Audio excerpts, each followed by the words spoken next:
नमस्कार विद्यार्थी मित्रांनो. तर आज आपण जे काही 3 मार्काचे जे काही बोर्डाचे क्वेश्चन आहे, 10वीच्या बोर्डाचे क्वेश्चन, तर ते बघणार आहोत. पहिल्यांदा याच्या आधी आपण व्हिडिओ 1 मार्काचे बनवले, नंतर 2 मार्काचे बनवले. आता आपल्याला 3 मार्काचे क्वेश्चन कशा प्रकारे बोर्डाला आलेले आहेत. हा मार्च 2024 ला हा क्वेश्चन आलेला आहे. याच्या आधी पण असेच क्वेश्चन वेगवेगळ्या प्रकारे विचारलेले आहेत. तर बघा, जे काय मॅथ्स 1 मध्ये चॅप्टर 1 त्याच्यामधला क्वेश्चन आहे, solve the following simultaneous equation using Cramer's rule. बघा, क्रेमरच्या पद्धतीने खालील एक सामायिक समीकरणे सोडवायची. तर कशा प्रकारे, तर तुम्हाला या ठिकाणी हे सम्स दिलेले, तर त्याला पहिल्यांदा आपण जे काय आहे, तर नंबर 1 आणि 2 हे इक्वेशनला जे आहे ते नंबर द्यायचे. तर बघा, 3x - 4y = 10 इक्वेशन नंबर 1, आणि दुसरा 4x + 3y = 5 इक्वेशन नंबर 2. आता हे दिल्यानंतर पहिल्यांदा त्याच्यामध्ये a1 a2 b1 b2 c1 c2, तर हे आपले हे जे आहे हे आपण जे बघितले, तर ax + by = c ह्या इक्वेशनने हे जे काही जनरल फॉर्म आहे त्या फॉर्म मध्ये हे जे काय आहे तर पहिल्यांदा करून घ्यायचे आहे. आता याच्यामध्ये जर तुम्हाला ते दिलेलं असेल तर त्याच्यानुसार आपल्याला ते करायचे आणि त्यानुसार आपल्याला सॉल्व करायचं. समजा जनरल फॉर्म जो आहे तो ax + by + c किंवा = c या ठिकाणी जरी घेतला तरी, तर या ठिकाणी तर c जे आहे ते आपल्याला या ठिकाणी हे घ्यायचं आणि त्यानुसार हे इक्वेशन आहे त्यानुसार सॉल्व करायचे. म्हणजे समजा तुम्ही ax + by प्लस, आता या ठिकाणी प्लस आहे तर इकडे मायनस होणार, तो c = 0, बरोबर. तर या ठिकाणी आता जर आपल्याला या इक्वेशन मध्ये तशा प्रकारे त्या फॉर्म्युलानुसार घ्यायचे की ax + bx + c = 0 हा जो जनरल फॉर्म दिलाय त्या फॉर्म नुसार आपल्याला मांडायचा आहे. आता याच्यामध्ये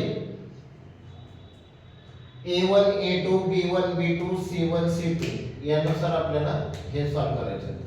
आणि याच्यामध्ये जर तुम्ही त्यानुसार सॉल्व केले, बघा पहिल्यांदा a1 a2 b1 b2 c1 c2 हे, आणि त्याच्यानंतर d dx आणि dy यांच्या व्हॅल्यू काढायच्या आहेत. तर आपल्याला पहिल्यांदा जे काय d ची व्हॅल्यू काढून घ्यायची. तर d चं आपल्याला काय दिले, d चं जर तुम्ही बघितले तर a1 a2 b1 b2 जे काय d चं आहे a1 a2 b1 b2, मग यांची व्हॅल्यू काढायची पहिल्यांदा d चं. मग a1 काय घेतले आपण 3, a2 4, b1 -4 आणि b2 3. तर यानुसार आता याचा जे काय क्रॉस मल्टिप्लाय करायचं आणि त्याच्यामधून मायनस करायचं. बघा, तर याच्यामध्ये 3 × 3 -4 × 4. तर हे सॉल्व करताना 3 3 9 मायनस, आता या ठिकाणी जर तुम्ही डायरेक्ट हे जरी केलं तर मायनस, याच्यामध्ये मायनस मायनस म्हणजे आता हे आधी मल्टिप्लाय करून घ्यायचं. मायनस 4 4 16 -16 येणार. याच्यामध्ये 9 मायनस मायनस काय प्लस, जे साइन चेंज होतं 16 या ठिकाणी लक्ष द्यायचं. या ठिकाणी मुलं जास्त चुकतात. तर काय, मग आता प्लस मायनस मायनस, आता इथं मायनस मायनस प्लस झालं. आता इथं प्लस आहे, प्लस प्लस प्लस 16 + 9 तर जे काय होतात ते 25. हा तुम्हाला डी मिळाला. आता त्याच्यानंतर पुढचं जे आहे तर dx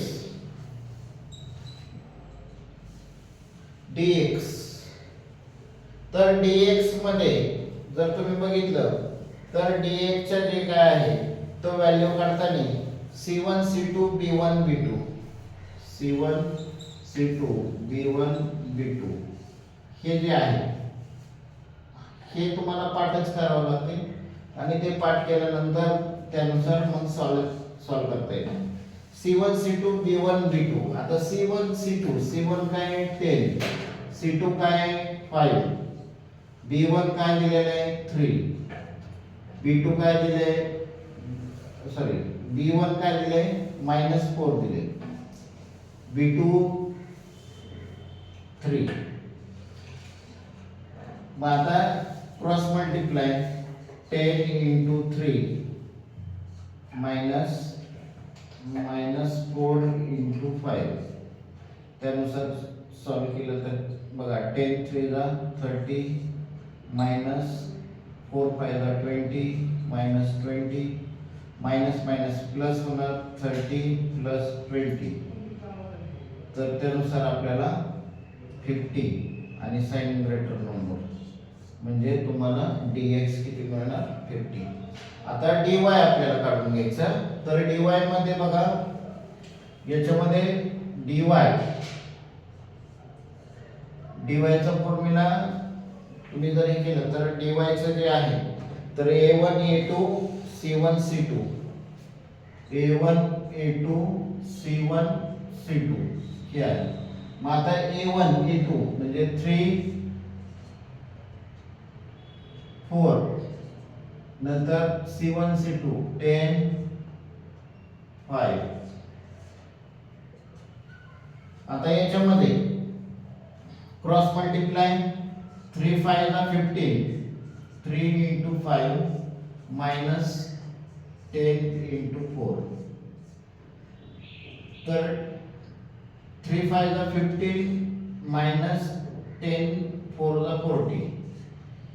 जर या ठिकाणी प्लस मायनस मायनस तर मायनस करायचं 40 मायनस 15 जर केलं तर 25 येतं आणि साइन ग्रेटर नंबर -25. तर आपल्याला dy मिळालं -25. आता याच्यानंतर आपल्याला पुढचं विचारले की x आणि y ची व्हॅल्यू काढायची. आता x आणि y तर आपल्याला लक्षात असू द्या x जर तुम्ही x dx upon d dx किती आले 50 upon d किती मिळाले आपल्याला d 25 1 दा 25 2 दा 50 म्हणजे 2 आपल्याला x मिळाले. आता y ची व्हॅल्यू काढायची तर dy d. मग dy किती मिळालेले dy याच्यामध्ये -25 अपॉन d किती मिळालेले 25 1 दा 25 म्हणजे साइन मायनस तर आपल्याला dy किती मिळालं आपले y किती मिळालं -1. तर अशा पद्धतीने जे काय आहे हे तुम्हाला क्रेमर्स रूल्स म्हणजे क्रेमरच्या पद्धतीने अशा प्रकारे सॉल्व करून x आणि y चे व्हॅल्यू काढायला अशा प्रकारे 3 मार्काचे जे क्वेश्चन आहे हे 100% प्रत्येक वर्षी हे अशा प्रकारचे क्वेश्चन आलेले आहेत.